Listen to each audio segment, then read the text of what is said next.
नमस्कार मित्रों, स्वागत है आपका हमारे आज के इस नए वीडियो में। आज की कहानी बहुत ही खास होने वाली है। आप सभी सोते समय अपने लड्डू गोपाल को, अपने ठाकुर जी को ये कहानी जरूर सुनाएं।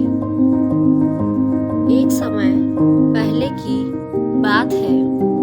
एक गांव में रामू नाम का लड़का रहता था।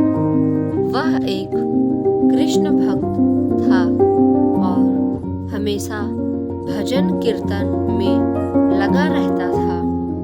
रामू और उसका परिवार हमेशा समाज सेवा करते थे।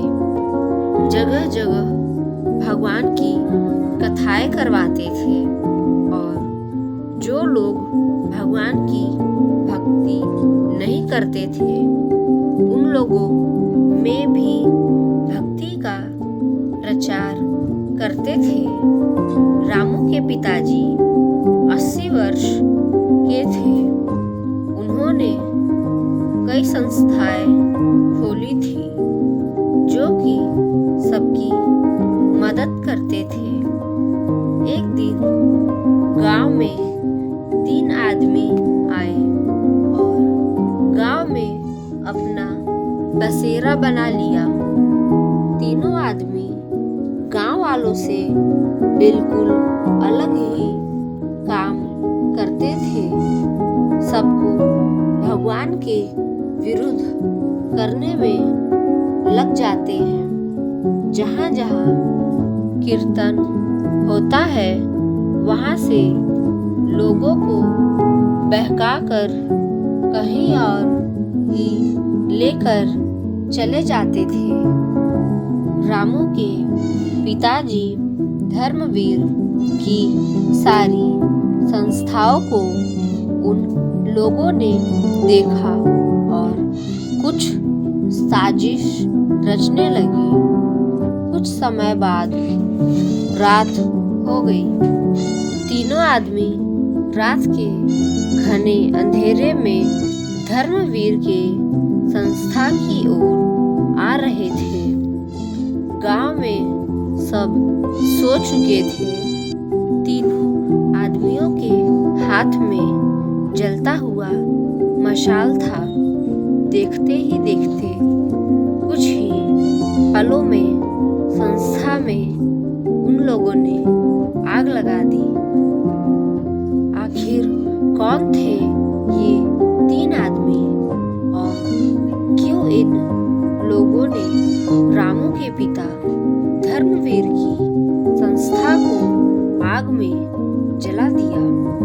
इन बातों का सवाल जानने के लिए कुछ समय पहले चलते हैं, जब धर्मवीर अपने दोस्त पृथ्वी के साथ काम करते थे। दोनों ही बहुत अच्छे दोस्त थे, पर धर्मवीर जो कि भगवान को बहुत मानता था, रोज मंदिर जाता था, तो वही पृथ्वी भगवान में भरोसा नहीं करता था। पृथ्वी किसी की तकलीफ नहीं समझता था और धर्मवीर को बार बार कपड़ों का व्यापार करने के लिए कहता था, जिससे दोनों को मुनाफा हो।